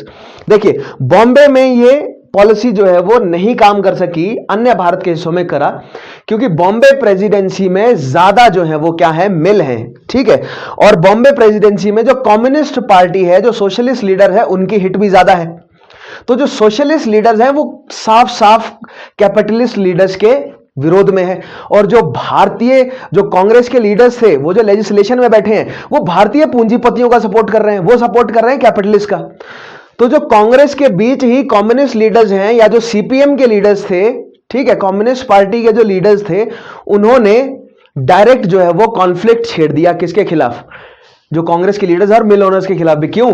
क्योंकि वो capitalism के साफ साफ खिलाफ है, और उन्होंने clearly ये बात बोली कि अगर कांग्रेस कैपिटलिस्ट लोगों का साथ दे रही है तो कांग्रेस जो है वो मजदूरों के हितों में काम नहीं कर रही है, भले ही कांग्रेस जो है वो दोनों हितों को बैलेंस करने की कोशिश कर रही हो, क्योंकि कांग्रेस केवल मजदूरों को रिप्रेजेंट नहीं कर रही है, कांग्रेस जो है वो सबका रिप्रेजेंटेशन है, राइट। कांग्रेस जो है वो भारतीय पूंजीपतियों, भारतीय प्रिंसली, भारतीय मर्चेंट, भारतीय महिला, भारतीय मुस्लिम, भारतीय सिख, भारतीय पीजेंट्री, भारतीय मजदूर, सबको रिप्रेजेंट कर रही है ना, ठीक है कांग्रेस। तो केवल एक किसी पर्टिकुलर जो है वो, और एक पर्टिकुलर सेक्ट या एक पर्टिकुलर जो है वो कम्युनिटी को फेवर नहीं कर सकती कांग्रेस। इसीलिए यहां पर जब उन्होंने बीच का रास्ता अपनाने की कोशिश करी, तो जो लेफ्टिस्ट हैं उन्होंने कांग्रेस को क्रिटिसाइज किया, और जब कांग्रेस को क्रिटिसाइज किया उन्होंने, तो कांग्रेस के लीडर्स ने पुलिस का, फोर्स का इस्तेमाल किया उनके खिलाफ, कई जगहों पर धारा 144 भी लगाई, ठीक है। फायरिंग भी हुई, इनफैक्ट बॉम्बे में 2 व्यक्तियों की मौत भी हुई, सैकड़ों घायल भी हुए, ठीक है। इससे नेहरू अनहैप्पी थे, Nehru was unhappy about these repressive measures, but in public supported the ministers to protect them from petty and petulant criticism। Nehru खुद एक सोशलिस्ट थे, तो वो विरोध करते थे कांग्रेस की नीतियों का, क्योंकि शुरू से ही नेहरू बोल रहे थे कि हमें इन काउंसिल पॉलिटिक्स नहीं करनी, हमें सिविल डिसोबीडियंस को जारी रखना है, वायलेंट नहीं होना लेकिन जारी रखना है, ठीक है। आपको सोशलिज्म में जो लेफ्टिस्ट है उसमें देखना पड़ेगा कि एक सोशलिस्ट है, एक कम्युनिस्ट है। जो सोशलिस्ट है वो वायलेंट नहीं होना चाहते, जो कम्युनिस्ट हैं वो वायलेंट, उनकी थोड़ा वायलेंट हो जाने की टेंडेंसी ज्यादा है। ऐसा नहीं है कि केवल सोशलिस्ट जो है वो सारे पीस लविंग है, सोशलिस्ट में भी जो है वो वायलेंस कर रहे हैं। हमें HSRA देखने को मिली, पिछले मैंने टॉपिक में करा दिया HSRA पूरा का पूरा, ठीक है। भगत सिंह और सूर्य सेन वाला टॉपिक पूरा देखिएगा, उसमें मैंने HSRA अच्छे से समझाया है, ठीक है। तो यहां पर हमें वो सारी चीजें समझनी पड़ेंगी। तो नेहरू ने अपोज किया, कई जगह पर नेहरू ने जो है वो खुले मंच में अपोज किया, गवर्नमेंट का भी और लेफ्टिस्ट का भी, दोनों के जो बीच के कॉन्फ्लिक्ट है उसका विरोध किया। क्यों? क्योंकि कांग्रेस को टूटना नहीं था, सूरत स्प्लिट वाला जो माहौल है वो फिर से नहीं बनना चाहिए। वो बार बार बना है, स्वदेशी के टाइम में बनने लगा था, ठीक है, उसके बाद स्वराजिस के टाइम में बनने लगा था, उसके बाद सिविल डिसोबीडियंस मूवमेंट के बाद भी बनने लगा था, और अब इलेक्शंस में भी, इलेक्शन के बाद भी जब प्रोविंशियल गवर्नमेंट्स चल रही हैं, अब भी वो सब कर रही है, सारा अंग्रेजों की तरह धरा है ये, ठीक है। डिवाइड एंड रूल अंग्रेजों का करा हुआ है, लेकिन फंस उसमें भारतीय जा रहे हैं, ठीक है। आगे देखिएगा, नेक्स्ट पॉइंट है, Nehru was unhappy about these repressive measures, but in public supported the ministers to protect them from petty and petulant criticism। वैसे तो वो विरोध कर रहे थे, लेकिन पब्लिकली जितने भी उन्होंने खुले मंच पर आकर जो भी उन्होंने स्टेटमेंट्स दी हैं, उसमें उन्होंने सपोर्ट किया है कांग्रेस का या मिनिस्ट्रीज का, ठीक है। क्रिटिसाइज भी किया है, लेकिन सपोर्ट किया है ताकि जुड़े रहें सारे। नेक्स्ट पॉइंट देखिएगा, although Gandhi was against militant and violent methods, he stood for political education of the masses। He felt that the popular base of the Congress should not erode। He appealed to congressmen against frequent resort to colonial laws and machinery। Gandhi ji ने कहा कांग्रेस के leaders को कि जो ये colonial machinery है ना, administrative, कि आपको गाड़ी में लाएंगे, गाड़ी में छोड़कर आएंगे, ठीक है, आपको ऑफिस जो है वो दिया जाएगा, पूरी नौकरशाही होगी, वो सब अंग्रेजी ऑफिसर जो पहले आपको मारा पीटा करते थे, जेल में डाला करते थे, अब वो आपके ऑर्डर्स जो है वो फॉलो कर रहे हैं। तो ये जो शक्ति है आपके पास, इसमें बह मत जाइएगा। सेक्रीफाइस करने की पॉलिटिक्स में हमें वापस जाना है, ये एक टेम्पररी है। अब आप अगर उनकी मशीनरी का हिस्सा बन गए, तो जो हमने इतने सालों से जो मेहनत करी है वो सब खराब हो जाएगी। ये गांधी जी का मैसेज था क्लियरली कांग्रेस के लीडर्स के लिए। आगे देखिएगा, the Bombay ministry appointed a textile inquiry committee. ये बहुत इंपॉर्टेंट पॉइंट है, ठीक है, कि टेक्सटाइल इंक्वायरी कमिटी किसने एस्टेब्लिश करी थी? तो बॉम्बे की मिनिस्ट्री ने, ठीक है, which recommended among other improvements the increase of wages amounting to 1 crore of rupees. 1 crore रुपए के वेज इंक्रीज की बात करी थी, जिससे मिल ओनर्स बहुत ज्यादा जो है वो परेशान हो गए थे। उन्होंने प्रोटेस्ट भी किया था, लेकिन फिर भी इस बिल को जो है वो पास करा दिया गया और मजदूरों की सैलरी बढ़ाई गई यहां पर। तो 1 करोड़ रुपए का यहां पर काम किया गया। ये next is in November 1938 the government pass the industrial dispute act. ठीक है, इंडस्ट्रियल डिस्प्यूट्स एक्ट जो है वो नवंबर 1938 में पास हुआ, which was based on the philosophy of class collaboration and not class conflict as the premier B G Kher put it. ठीक है, बीजी खेर जो है वो किसके प्रीमियर थे? बॉम्बे प्रेसिडेंसी के। और उन्होंने कहा है कि the emphasis in the act was on conciliation, arbitration and negotiation in place of direct action. यानी डायरेक्टली आपको स्ट्राइक नहीं करनी है, आप पहले एक ट्रिब्यूनल के पास जाएंगे, एक कंसीलिएटरी मशीनरी के पास जाएंगे, अपने ग्रीवियंसेस वहां बताएंगे, वो दोनों पार्टी को बुलाएगा, सारे मतों की जांच करेगा, कमेटी बैठेगी, उसकी रिपोर्ट पे एक फैसला लिया जाएगा और एक बैलेंस्ड फैसला होगा। ठीक है, एक बैलेंस फैसला होगा, दंगे का माहौल नहीं बनाना है, इंडस्ट्रियल पीस बना के रखना है, as well as upliftment of labours तो होना ही चाहिए।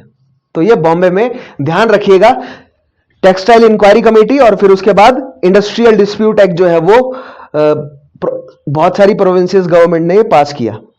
आगे देखिए, नेक्स्ट आता है आपका in UP a major strike occurred in May 1938। UP में कहां पर? कानपुर में। ठीक है, in Kanpur UP a major strike occurred in May 1938.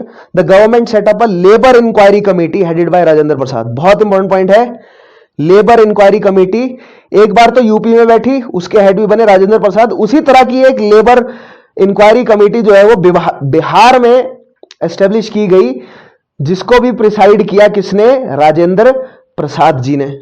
बहुत इंपॉर्टेंट पॉइंट है ये दोनों जो है वो लेबर की ग्रीवियंसेस के लिए हुआ।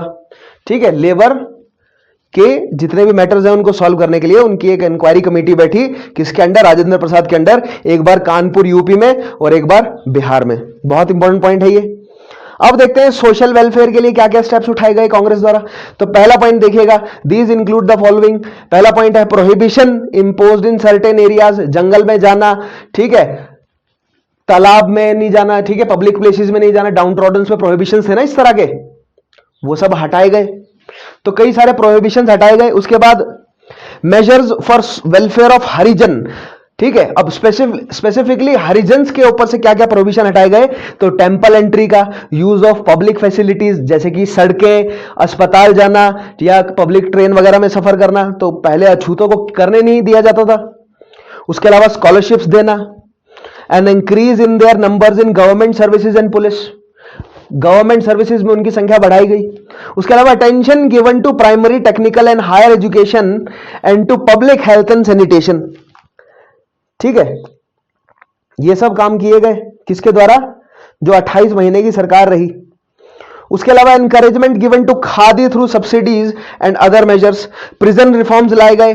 ठीक है, जेल में जो पॉलिटिकल जो कैदी हैं उनको पहली बात तो छुड़वाया गया। उसके अलावा जो अन्य कैदी हैं उनकी सिचुएशन जो है वो सुधारी गई। जो क्रिमिनल कैदी है ना, जो वायलेंट कैदी थे, उनको बाहर नहीं छोड़ा गया, वायलेंट कैदियों के खिलाफ जो है वो उनकी सजा में ढील बरती गई, लेकिन उनको जेल से रिहा नहीं किया गया। लेकिन जो पॉलिटिकल कैदी हैं, जो सिविल डिसोबीडियंस मूवमेंट से अरेस्ट किए गए थे, उनको रिहा करवाया गया। ठीक है, नेक्स्ट चीज देखिएगा, efforts taken to develop planning through national planning committee set up under Congress president Subhash Chandra Bose 1938। Haripur की जो कांग्रेस बैठी थी 1938 की, उसके प्रेसिडेंट थे सुभाष चंद्र बोस, और वहां पर एक नेशनल प्लानिंग कमेटी हुई थी, एस्टेब्लिश हुई थी। उसको मैं अगले सेशन में एक्सप्लेन करूंगा कि हरिपुर वाला कांग्रेस का मैटर क्या है, गांधी जी और सुभाष चंद्र बोस के बीच में कॉन्फ्लिक्ट क्या था, और कैसे सुभाष चंद्र बोस जो है वो फिर वो कांग्रेस से बाहर निकल गए और उन्होंने फिर अपना रास्ता अलग चूज कर लिया। ठीक है, फिर वो जर्मनी वगैरह गए। तो वो सारी चीजें हम आगे आने वाले सेशंस में समझेंगे। ठीक है, नेक्स्ट पॉइंट देखिएगा, एक्स्ट्रा पार्लियामेंट्री मास एक्टिविटी। अब देखिए, अभी तक जितने भी हमने चीजें देखी वो कांग्रेस के जो मिनिस्टर्स हैं वो कर रहे थे, लेकिन इसका मतलब ये नहीं है कि सभी कांग्रेस के लीडर्स जो हैं वो नेता बन गए। ठीक है, गांधीयन फॉलोअर्स भी तो हैं जो पॉलिटिक्स में जाना ही नहीं चाहते थे, जो कंस्ट्रक्टिव वर्क करना चाहते थे। उसके अलावा कम्युनिस्ट भी जो हैं जो मास मूवमेंट जो है वो जारी रखना चाहते थे। तो उन लोगों के साथ जो लीडर, जो मिनिस्टर्स हैं कांग्रेस के, उन्होंने कैसे कोऑर्डिनेट किया, आइए उसके कुछ एग्जांपल्स देखते हैं।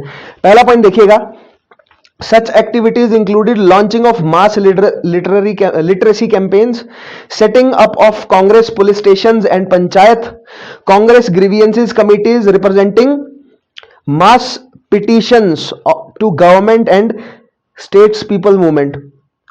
ठीक है, देख रहे हैं आप, कांग्रेस पुलिस स्टेशन और पंचायत एस्टेब्लिश की गई, क्योंकि गांधी जी ने कहा था ना कि अंग्रेजी पुलिस और अंग्रेजी आर्मी का इस्तेमाल नहीं करना है, और बजट था कम, तो अपना ही पुलिस स्टेशन खोल दिया और अपनी ही पंचायतें खोल दी, ताकि अंग्रेजी मशीनरी पर कम से कम जो है वो डिपेंडेंट रहना पड़े। और जो ऐसे नेता हैं जो लीडर्स नहीं बने, उनको पर्पस मिले, उनकी एनर्जीज वेस्ट ना हो, वो वायलेंट ना हो जाए, और मूवमेंट जो है वो कंस्ट्रक्टिव वर्क जारी रहे। ठीक है, बहुत जरूरी था कंस्ट्रक्टिव वर्क जारी रहना, क्योंकि अभी ट्रूस पीरियड चल रहा था, स्ट्रगल पीरियड आना था। आगे आने वाले सेशन में मैं फिर से लेकर आऊंगा स्ट्रगल पीरियड, और अब हम समझेंगे क्विट इंडिया मूवमेंट को।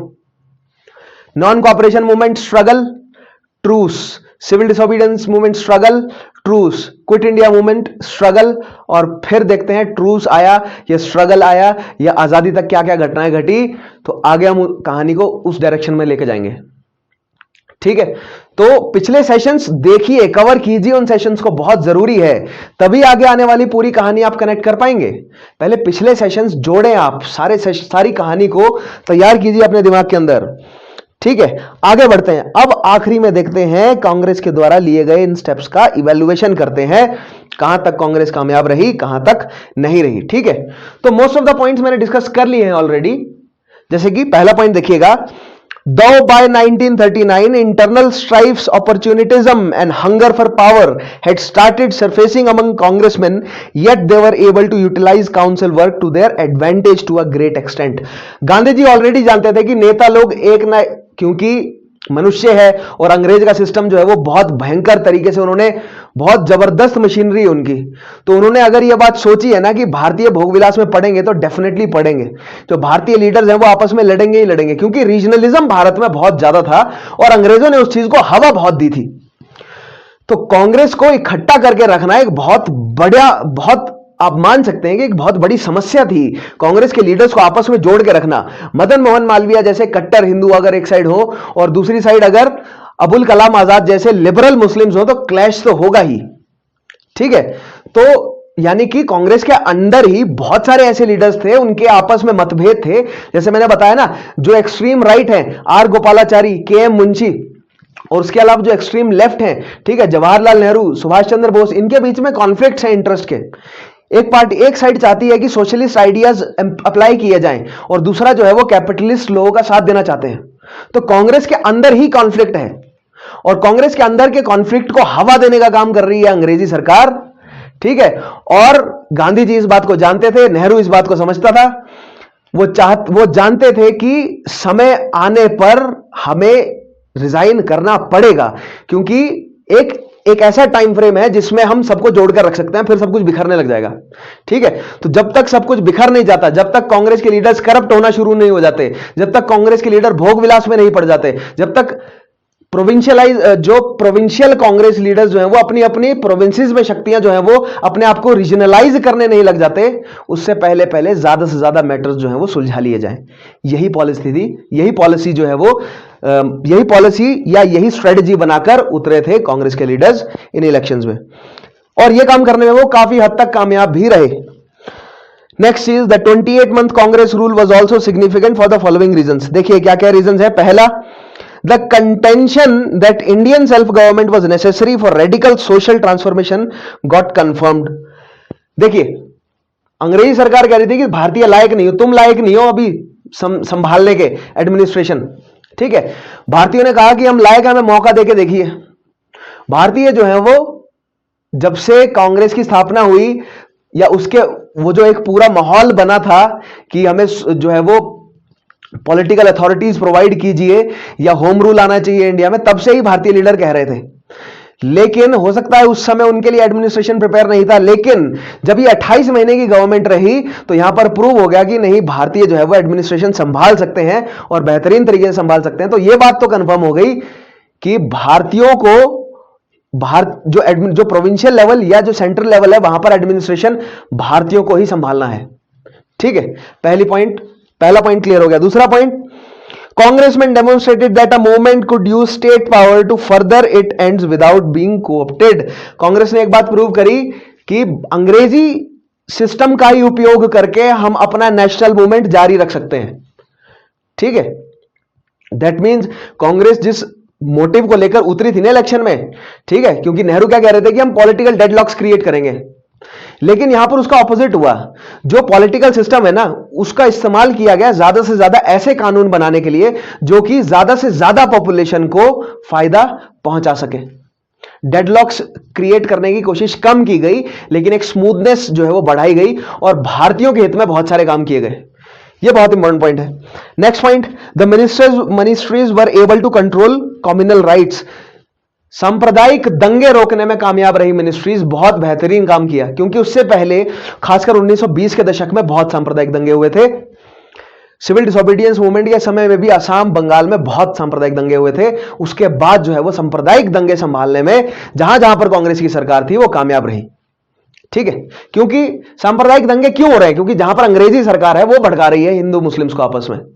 तो अंग्रेजी सरकार नहीं होगी जहां पर भारतीय लोग एक्टिव होंगे, ठीक है, भारतीय लिबरल्स, पढ़े एजुकेटेड जो इंटेलिजेंसिया है भारत का, अगर वो एडमिनिस्ट्रेशन चलाएगा तो कैसे हो जाएंगे दंगे।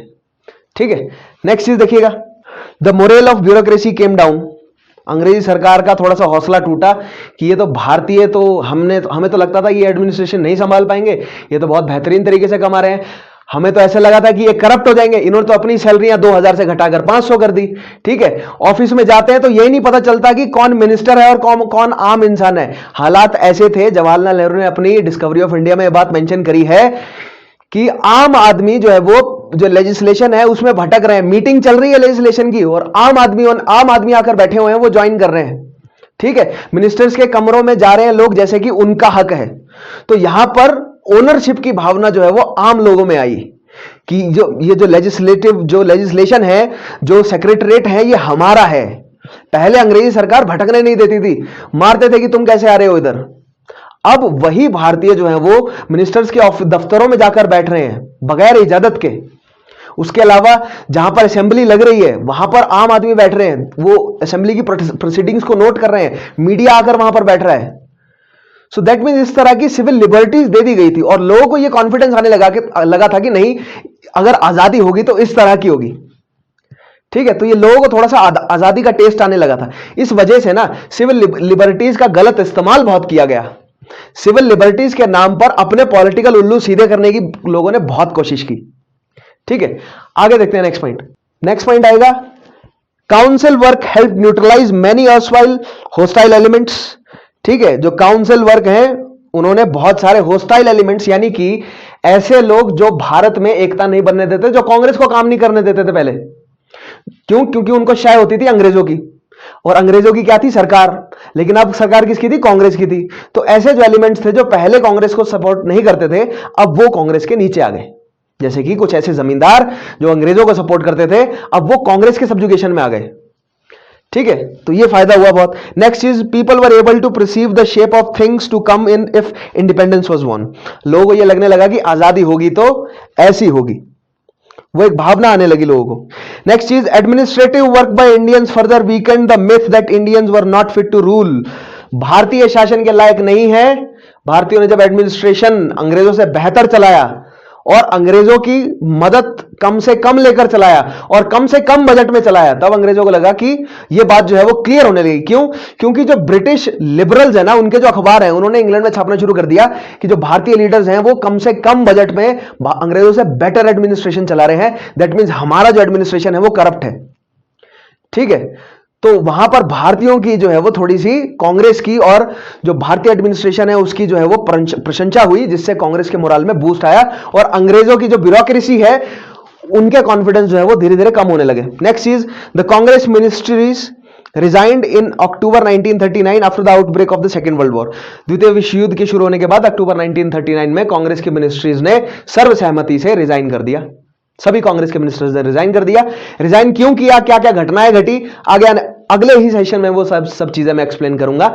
लेकिन आज ये सेशन में केवल हमने कांग्रेस ने अपने रूल के दौरान क्या किया, केवल हमने वही डिस्कस किया। आगे आने वाले सेशन में बताऊंगा कि रिजाइन क्यों किया, लेकिन रिजाइन कब किया है उसका केवल मैंने एक ग्लिम्स दे दिया आपको। तो अक्टूबर 1939 में जब द्वितीय विश्व युद्ध शुरू हुआ। Next is the huge Congress victory in the elections had aroused the hopes of the industrial working class.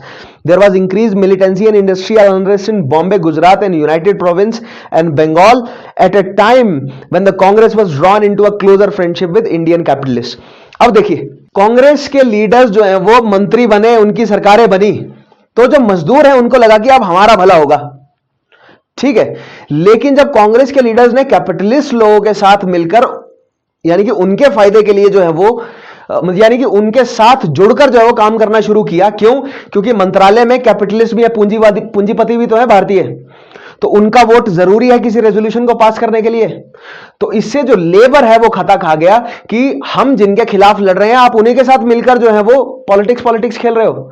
तो यहां पर हमें कई सारी स्ट्राइक होती हुई दिखी और उन स्ट्राइक को लीड किया कम्युनिस्ट लीडर्स ने, क्योंकि कम्युनिस्ट लीडर्स तो शुरू से ही जो इन काउंसिल पॉलिटिक्स करना चाहते थे, कांग्रेस के नेता उनके खिलाफ थे।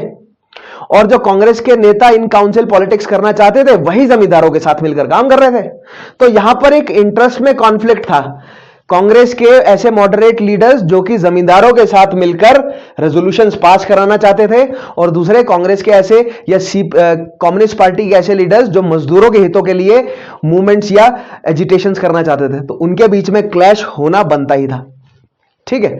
आगे देखिएगा, next point, this resulted in what appear to be an anti labour shift in Congress attitudes that led to Bombay trader dispute act in 1938। Anti labour shift और बॉम्बे ट्रेडर्स डिस्प्यूट एक्ट 1938 में एस्टेब्लिश किया गया, जो कि लेबर्स के हितों के खिलाफ जो है उसको डॉक्यूमेंट किया गया कि ये लेबर्स के हितों के खिलाफ है और पूंजीपतियों के हितों में है। अब देखिए, मैंने आपको कहा ना कि कांग्रेस सभी को रिप्रेजेंट कर रही है। दैट मीन्स अगर उन्होंने कुछ कानून या कुछ अगर उन्होंने सिविल लिबर्टीज अगर लेबर्स को दिलवाई है तो उन्हें कैपिटलिस्ट लोगों के लिए भी कुछ ना कुछ करना पड़ेगा, क्योंकि उनके वोट भी जरूरी है ताकि बहुमत में वो रहे। अविश्वास जो है वो उनके खिलाफ क्या बोलते हैं, उनकी सरकार के खिलाफ नो कॉन्फिडेंस वोट ना चला जाए, इसलिए उनको जोड़ के रखना है सभी को। तो मजदूरों के साथ साथ उनको कैपिटलिस्ट लोगों का भी जो है वो सपोर्ट करना है। इसी चीज को डॉक्यूमेंट किया गया एज एंटी लेबर शिफ्ट। तो सभी को साथ में लेकर चलना था ना, समस्या ये थी। तो उसको बैलेंस करने के चक्कर में कई बार उनका झुकाव थोड़ा कैपिटलिस्ट लोगों की तरफ ज्यादा हो जाता था। तो कम्युनिस्ट पार्टी क्रिटिसाइज करने लग जाती थी कि देखो कांग्रेसी जो है वो ये पावर के भूखे हैं, ये कांग्रेस के लीडर्स जो हैं वो केवल कैपिटलिस्ट लोगों का सपोर्ट करते हैं, ठीक है। और जब वो मजदूरों का भला करने लग जाते थे तो उनसे कैपिटलिस्ट लोगों का सपोर्ट छूट जाता था, ठीक है। तो वो क्या बोलते हैं, जल्दी से जल्दी कोई रेजोल्यूशन पास नहीं करा सकते थे कैबिनेट में, नॉट कैबिनेट लेकिन लेजिस्लेटिव काउंसिल्स में, असेंबली में।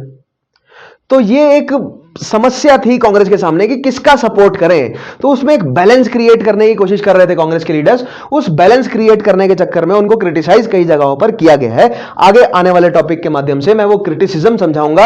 हम कंस्ट्रक्टिव क्रिटिसिज्म भी करेंगे और ऐसी जगहों पर जहां पर कांग्रेस की कमियां हैं, जहां पर गलतियां करी कांग्रेस ने, जानकर करी, करप्ट होने के बाद करी, वो सारी चीजों को हम एग्जाम्पलीफाई करेंगे, ठीक है। आगे देखिएगा, जैसे मैंने आपको केएम मुंशी का एग्जांपल दिया ही, उन्होंने जो सप्रेशन किया है वहां पर गोलीबारी भी हुई थी, 2 भारतीयों की मृत्यु भी हुई, तो वो बात गलत थी, उसको कंडेम किया गया। इनफैक्ट गांधी जी ने भी किया, नेहरू ने भी किया, ओपनली कंडेम किया गया केएम मुंशी के इस एक्ट को, ठीक है। बहुत इंपॉर्टेंट पॉइंट है। कांग्रेस के लीडर थे केएम मुंशी। नेक्स्ट चीज देखिएगा, the Congress leadership was also faced with another dilemma, how to react to the situation in the princely states, should the Congress support the Prajamandal movement for greater democracy और not. अब प्रिंसलीज में Prajamandal movement चल रही है, आगे आने वाले टॉपिक में समझाऊंगा क्या है प्रजामंडल मूवमेंट, लेकिन एक ग्लिम्स देता हूं कि जो इंडियन स्टेट है ना, जो भारत के जो राजा महाराजा हैं उनकी जो स्टेट्स हैं वहां पर प्रजामंडल बनने लगे, ठीक है। यानी कि वहां के राजा महाराजाओं से दुखी हो गए लोग और वहां के जो लोकल लीडर्स हैं उन्होंने प्रजामंडली बना ली। कुछ प्रिंसली राजाओं ने भी वहां पर सपोर्ट किया। तो वो जो प्रजामंडल है उसको भी कांग्रेस को अपने साथ जोड़कर रखना है, क्योंकि वो भी एक वोट बैंक है, as well as vote bank तो लेजिस्लेटिव काउंसिल में है ही, लेकिन जनता को जोड़ने का माध्यम भी है वो। अगर उनको कंसिलिएट नहीं किया तो प्रिंसलीज जो है वो कांग्रेस के हाथ से निकल जाएंगी। क्यों? कांग्रेस को क्या लालच था? कांग्रेस को लालच यह था कि सभी लोगों को एक साथ रखो, अगर बट गए ना तो जब आजादी मिलेगी तो यह भारतीय संघ नहीं बन पाएगा, इंडियन यूनियन क्रिएट नहीं हो पाएगा। अगर सबको आजादी से पहले जोड़ा नहीं गया ना तो आजादी के बाद सब टुकड़े टुकड़े हो जाएंगे, सब आपस में लड़ेंगे और फिर फोर्स का इस्तेमाल करना पड़ेगा सबको जोड़ने के लिए, अपने ही लोगों को मारना पड़ेगा। ठीक है, तो वो कांग्रेस के लीडर्स नहीं चाहते थे। तो आगे आने वाले सेशन में मैं आपको समझाऊंगा कि प्रिंसलीज के साथ क्या अंग्रेजी सरकार का क्या रवैया था और फिर कांग्रेस का क्या रवैया रहा, और जो स्टेट फॉर्मेशन बताऊंगा ना मैं पोस्ट इंडिपेंडेंस में, राज्य जो बने 1956 तक जो राज्यों का रीऑर्गेनाइजेशन हुआ है, कैसे कैसे राज्यों को ऐड किया गया, प्रिंसलीज के साथ क्या क्या बिहेव किया गया, प्रजामंडल से लेकर आएंगे उस टॉपिक को हम, तो वहां पर आपको क्लैरिटी आ जाएगी इस चीज में, सारे सवालों के जवाब मिल जाएंगे।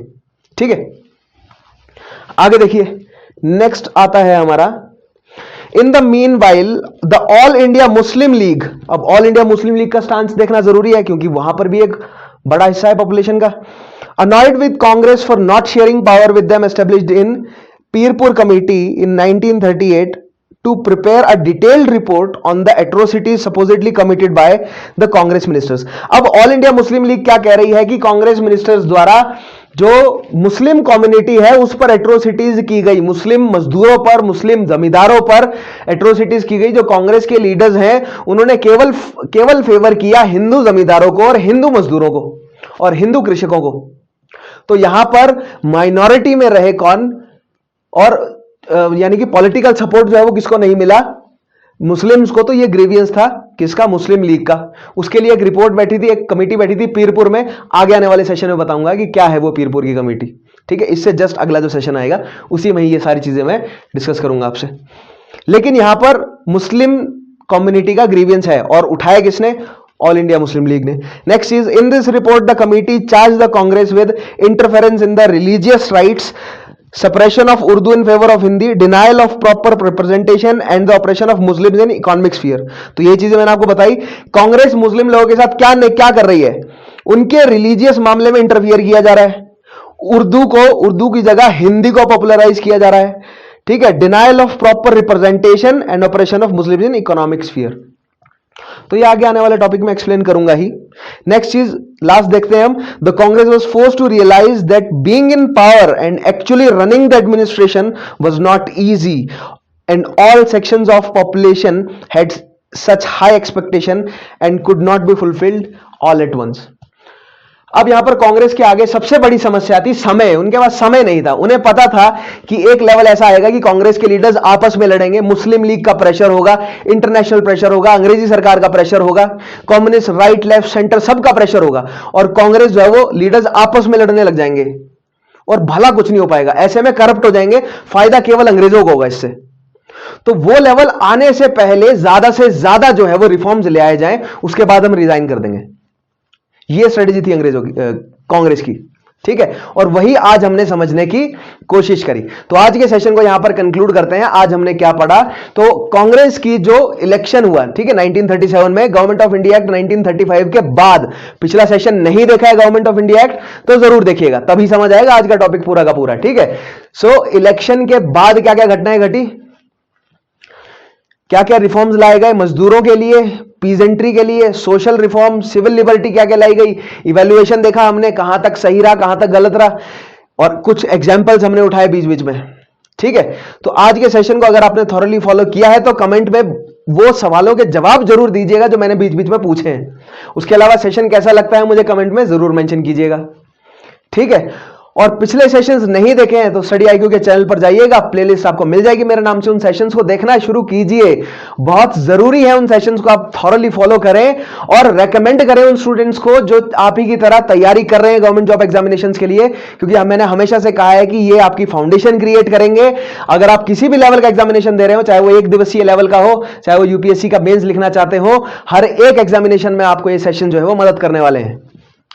तो आज के सेशन को मैं यहां पर कंक्लूड करता हूं। मेरा नाम है विशाल चौहान, मैं मिलूंगा आपसे अगले सेशन में। और एक बात और, अगर आप सीएससी के लिए प्रिपेयर कर रहे हैं तो नीचे आपको लिंक मिल जाएगा एप्लीकेशन का, स्टडी आईक्यू की लर्निंग एप्लीकेशन का, उसको चेक कीजिएगा, उसमें बहुत सारे प्रोग्राम है, make sure you check that out. आज के सेशन को यहां पर खत्म करते हैं, मिलूंगा अगले सेशन में, इसी टॉपिक को कंटिन्यूड रखेंगे, क्विट इंडिया मूवमेंट तक लेकर जाएंगे, भारत को आजाद करवाएंगे, सारी चीजें पढ़ेंगे इसी सेंस में। ठीक है, मिलता हूं मैं आपसे अगले सेशन में, तब तक के लिए अपना ध्यान रखिएगा, टेक केयर।